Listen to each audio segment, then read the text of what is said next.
I have reached out to him so many times. I've offered my services for free.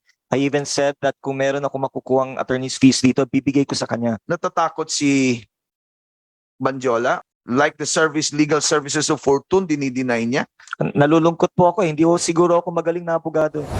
Tao na nagkaroon nga ng quote-unquote kasunduan doon sa police station, pero they believe na it was a coerced kind of agreement. Aaminin niya nung siklista na siya yung may kasalanan, tapos siya pa yung pinagbayad ng 500 piso. Pinersa nila itong siklista. Gutom na gutom, nakapaligid sa kanya ay puro mga kabaro nitong ex-policeman na ito, at pinersa po siya na aminin na siya daw yung may kasalanan and dapat siya na magbayad ng 500 pesos kasi ginasgasan niya raw yung kotse nitong si Gonzales. Ganyan po yung nangyari. Siya po yung nagbayad po, 500 pesos. Gusto pa nga gawing 800 eh. Sa madaling salita, this is a case of a trumped-up charge. No? Alam mo yung ginawa ng kaso, tapos yun ang nireport dito sa police station, puro mga pulis yan, tapos kapwa pulis yung nagre-reklamo. Ano ba nga ba naman ang laban mo? Hain ng kasong administratibo laban sa 3 pulis na ito mula sa Quezon City Traffic Bureau ang abogado at siklistang si Raymond Fortun. Bagamat naglabas ng baril ang dating pulis na si Wilfredo Gonzales habang nagkakainitan sa kalsada, hindi raw kinumpiska ni na Staff Sergeants Darwin Peralta at Joel Aviso at Executive Master Sergeant Armando Car ang baril nito. At bagamat may sapat daw na batayan, hindi nagsampa ng kaso ang mga ito laban kay Gonzales. Nagkabayaran ba dito? Meron bang nakinabang? Meron bang nanakot? Ginipit ba yung siklista? Pinanigan ba yung si Gonzales? Yun yung tanong ng taong bayan eh. Ang daming tanong. So, bibigyan natin sila ng sagot. May I ask kung itong kasunduan niya with Willie Gonzales, meron pa silang kaso right now? Kinasuhan din si Alan, ano? No, Mr. Chairman. There were no cases filed as a result of this altercation. Okay. By reason of the kasunduan. All right. But just as an aside, later on when this issue blew up, the cyclist started sending texts explaining how the agreement came about.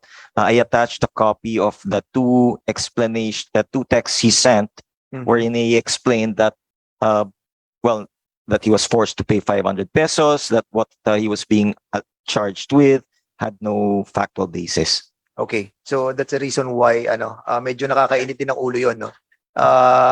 Ikaw na may ikaw na ang binatukan, ikaw pa nagbayad ng 500 pesos. Well, anyway, yung vlogger din, you were able to communicate with the vlogger. No, Mr. Chairman, I was never able to speak with him. However, apparently somebody had taken a screenshot, probably the same vlogger, taken a screenshot of messages sent to him through private message because, of course, on Facebook, you have a private message function. So there appeared to be several texts sent to him, including a screenshot of the CCTV footage, and he was threatened that they know the vehicle that he was on and that he was the one who took the video and that baka madamay ka pa sa demandahan. When he received this, apparently the same vlogger had sent this to one of his friends who then sent it to me. Immediately thereafter, probably in a very short period of time, Mr. Chairman, the vlogger either deactivated or probably just deleted his entire vlog. So as of the moment, there is, if one tries to access that PI Vlogs page, you can no longer access it. Unfortunately, the video that he had taken was already extracted by several netizens, and a copy was sent to me. Attorney Fortun, you are representing for whom? I don't represent anybody. Actually, I'm doing this as a private citizen. Wala po akong kikitain So dito. you are not representing Willie Gonzales? He has refused my representation even up to today, Mr. Chairman. Gonzales, but Alan. Bandiola. Bandiola, No. I have reached out to him so many times. I've offered my services for free. I even said that kung meron ako makukuhang attorney's fees dito, bibigay ko sa kanya. Natatakot si Banjola? Anong tingin mo, bakit the services like the legal services of Fortune, dinideny niya? Nalulungkot po ako, hindi ko siguro ako magaling na abogado. Baka gusto niya yung ibang lawyers na at any rate. So I was thinking that Hindi you are naman yun. representing Willie Gonzales. It's the other way around. That's correct, Mr. Chairman. I actually represent the cycling community as the moderator of the Pinoy Road Bikers. It is the largest cycling forum in the Philippines with 86,600 plus members.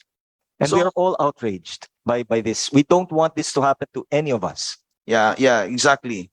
Kahit naman tayo, galit tayo dyan kasi it is not a common incident, but it is a psychological problem of drivers committing this road rage problem na ganyan, ang tawag niyan.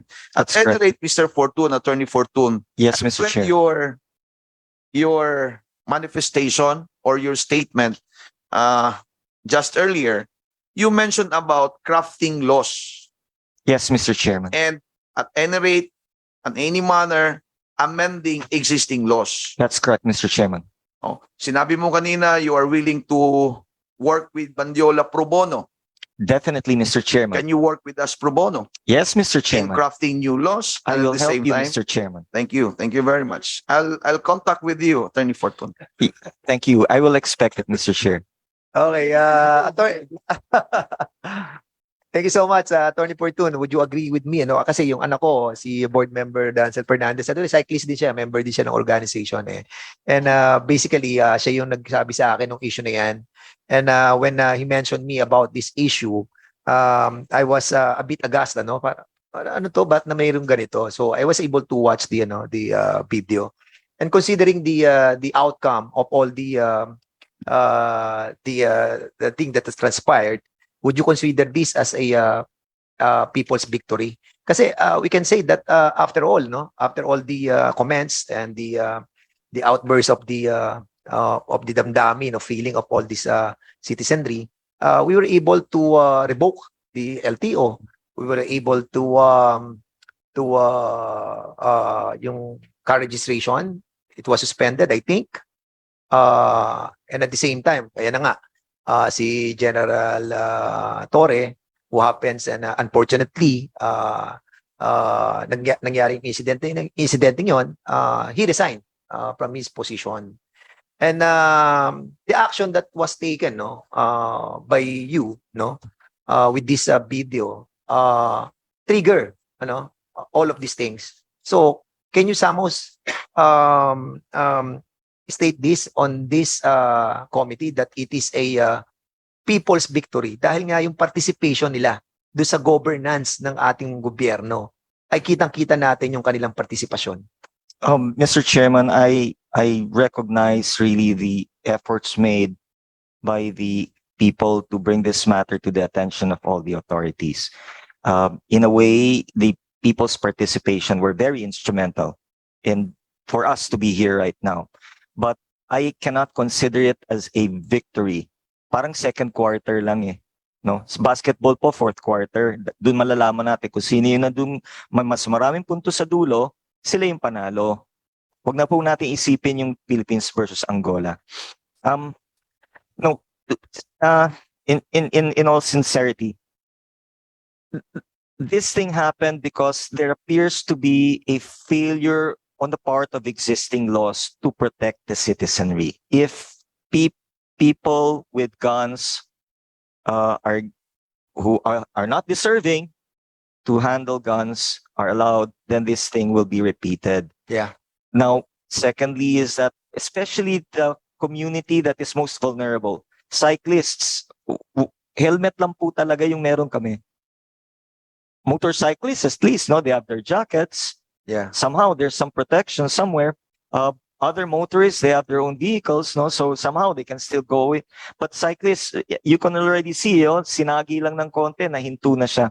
and then kinalad ka na yung bisikleta niya. We'd like, and I honestly plead to this committee and to the entire body of the House of Representatives to consider the creation of a new law which would protect cyclists. I actually had been proposing that for a Magna Carta for cyclists for a long time.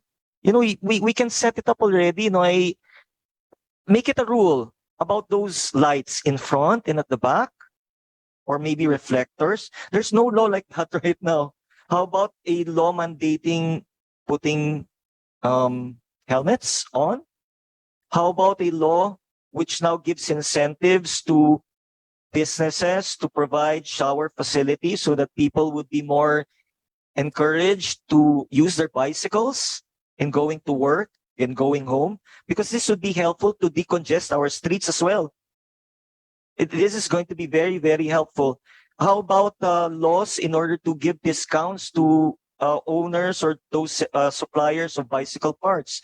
Because one of the problems of our citizenry is that the price of bicycle parts are so expensive, and therefore, and we can't help it because I think the tax for bicycle parts is at 30%.